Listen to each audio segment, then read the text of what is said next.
screaming. No one was going to hear her.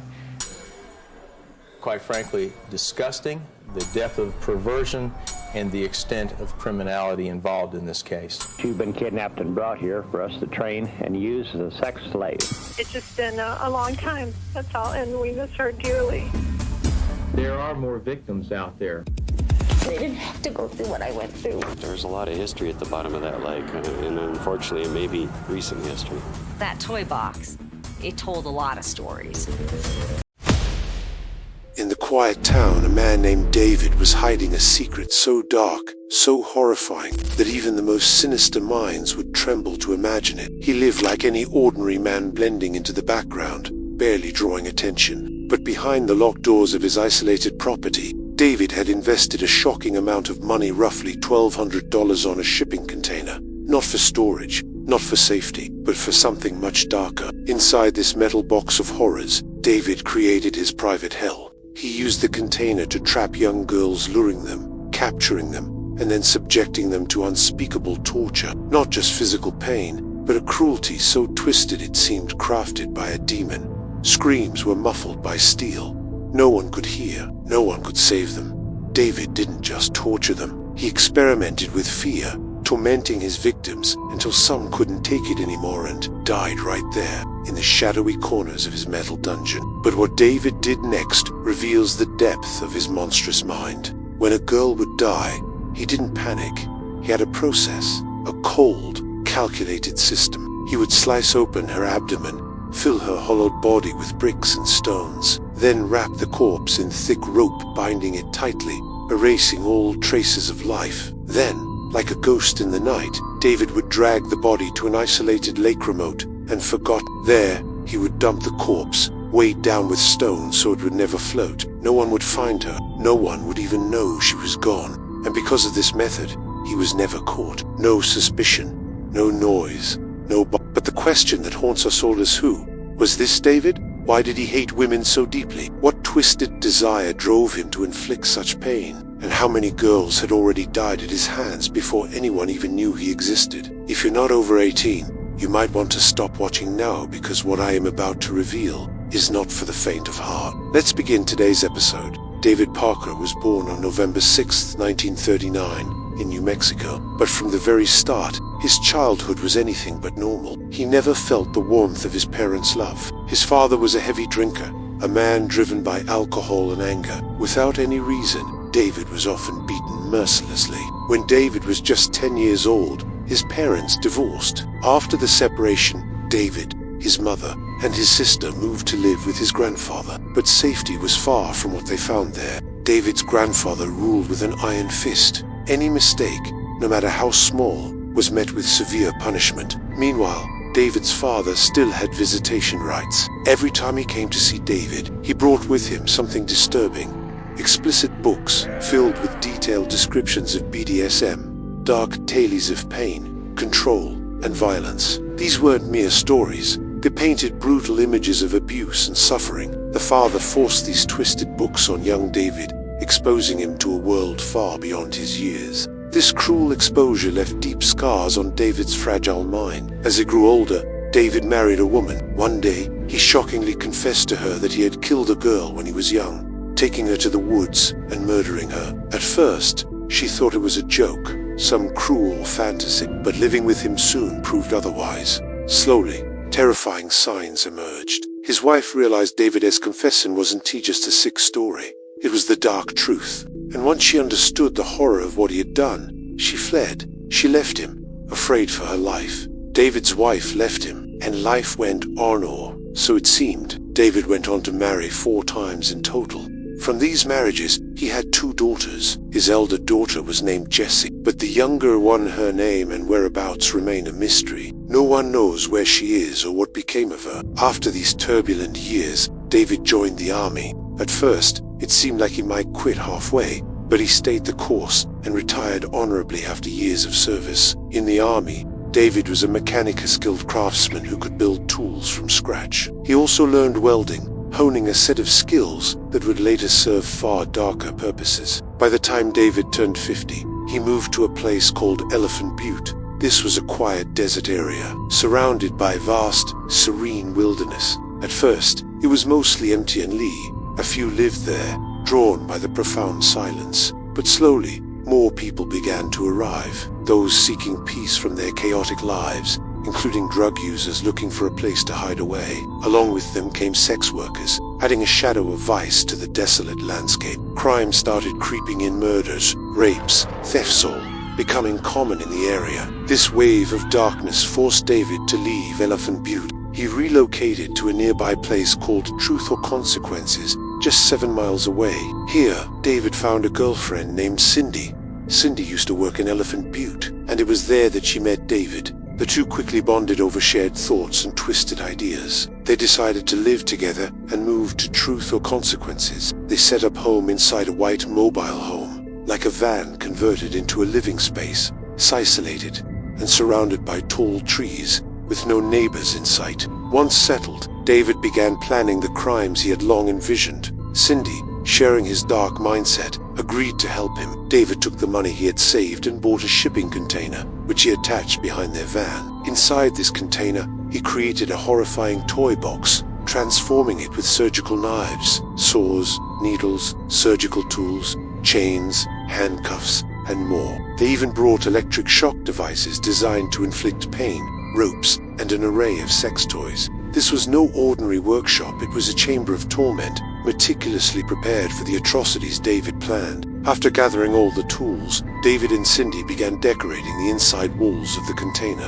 They hung disturbing picture sketches of girls bound and gagged, their faces covered with cloth, suspended in torment. Alongside these grim images, they pasted torn pages from pornographic magazines all over the container's walls, adding to the eerie atmosphere. David was a skilled craftsman. He didn't just use ordinary tools, he made his own. The tools he created were unlike anything you could imagine. One of the most terrifying inventions was a dildo made from PVC tubing, but it wasn't a normal one. Inside it were spikes designed to cause unimaginable pain. He also crafted a device called the stretching rod, a cruel contraption meant to bind a woman's legs and stretch them until the bones in her pelvis would crack. Where he found it is unknown, but David somehow acquired a gynecologist's sex chair and placed it right in the center of the container. This chair became the throne of horror where he would lay his victims down and begin his torture. Above the chair, David installed a large mirror. This allowed the victim to watch themselves being tortured,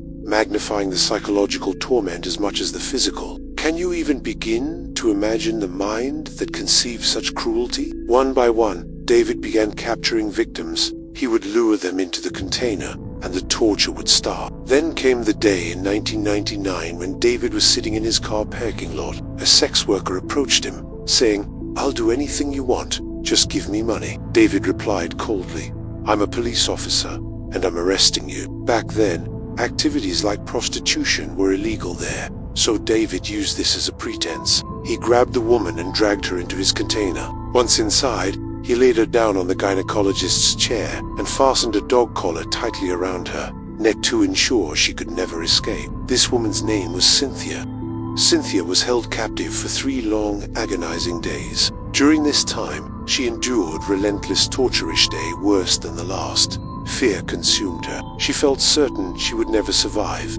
The pain, the cruelty, it was overwhelming. But still, deep inside, Cynthia fought with every ounce of strength she had to stay alive. David and Cindy commanded her to do things, horrible things, and Cynthia obeyed them all. She believed that if she didn't comply, they would kill her without hesitation. One day, David left to run errands, leaving Cindy alone to guard Cynthia. Cindy watched over her carefully, making sure she didn't escape. But then, fate gave Cynthia a sliver of hope. Cindy's phone rang, but it wasn't a cell phone, it was the old landline, and the phone was located in a second container nearby. Cindy went to answer the call, forgetting to take the key to Cynthia's handcuffs with her. Cynthia sensed this was her best chance to escape. If she didn't try, now she might never get another chance. Summoning all her courage, she slowly moved towards the keys. With trembling, bound hands, she began to unlock her cuffs. Just as hope began to blossom, Cindy returned unexpectedly. Seeing Cynthia trying to free herself, Cindy grabbed a nearby lamp and struck Cynthia hard on the head, hoping to knock her out. But Cynthia was stronger than Cindy expected. She didn't lose consciousness. Fighting through the pain, she kept trying. Finally, Cynthia managed to unlock the cuffs. Desperate, she grabbed an ice, the kind used to break ice sand, lashed out at Cindy. The pick pierced Cindy's throat, wounding her badly. Seizing the moment, Cynthia fled. Naked, with no clothes to cover her trembling body, she ran wildly toward the road, screaming for help, her voice cracking through the silent desert air. Help me. Someone please help me. But the world was cruel that day. No one came to her rescue. People watched her run by, but no one dared to stop. She was running across the road, but then a woman came out of her house. She saw Cynthia's condition and called Cynthia inside her house. After calling her inside, she called the police, and then the police arrived at that woman's house. When the police arrived at the woman's house, Cynthia was taken to the hospital. After taking her to the hospital, Cynthia was treated because she was bleeding internally. She had internal bleeding. She had been tortured a lot, but after her treatment was done, the police started taking her statement. When Cynthia was telling everything to the police were not taking her seriously because they thought she was a sex worker and might be lying about everything. But while the police were listening to her, a woman entered the hospital, and it was none other than Cindy, because Cynthia had stabbed an ice pick in her neck, which was causing bleeding. Cindy had come to the hospital to get treatment for that. As soon as Cynthia saw Cindy entering the hospital, she started screaming that this was the woman who had tortured her.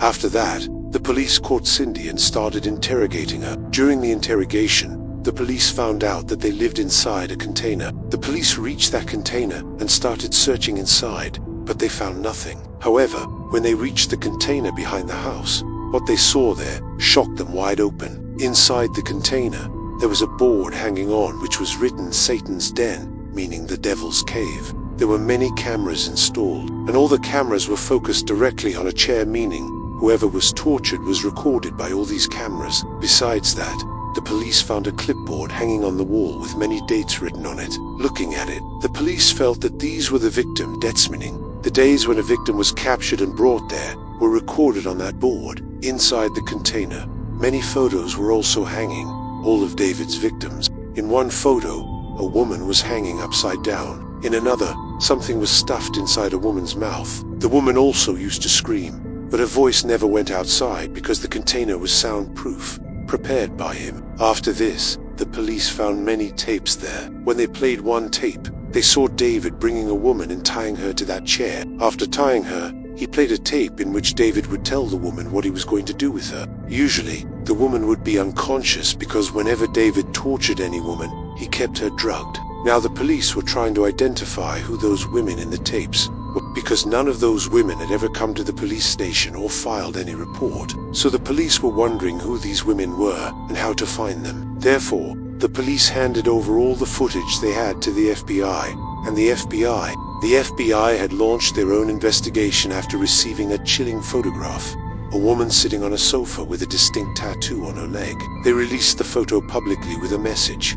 Whoever has this tattoo should come forward and speak with the authorities. Soon, a woman named Kelly, who lived in Colorado, came into contact with the police. When Kelly arrived, they showed her the harrowing footage they had uncovered. Kelly's story sent shockwaves through the room. She recounted that on July 24, 1996, after a heated argument with her husband, she left home and headed to a nearby bar. There, she unexpectedly ran into an old friend named Jassy, the very same Jassy who was David's daughter. They talked and laughed, losing track of time as night fell. Eventually, Kelly asked Jassy to drive her home, feeling dizzy and overwhelmed. Although Kelly had only consumed one beer, she felt heavily intoxicated, later discovering that Jassy had slipped something into her drink. Under the influence of the drug, Kelly's world blurred as Jassy loaded her into a car and drove straight to her father, David.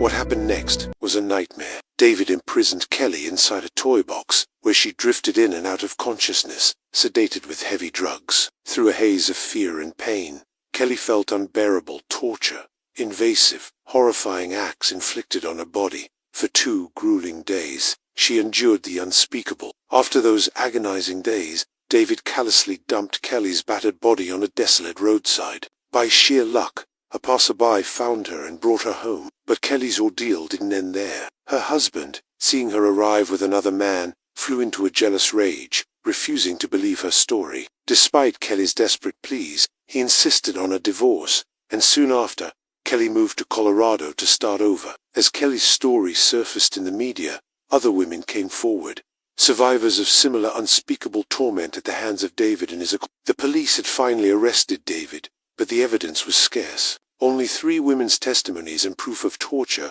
could be legally tied to him. For others, photos were taken as proof, but David had destroyed most of them. Investigators believed David had tortured and killed between 30 to 40 women. After murdering them, he disposed of their bodies in a nearby lake. The batters, swollen with water or gas, would usually float. But David had devised a cruel method to prevent this. He cut open their bellies, stuffed them with bricks and stones, then sealed the bodies tightly before throwing them into the depths of the lake. The heavy weight kept the bodies submerged forever. Police dived repeatedly but found nothing.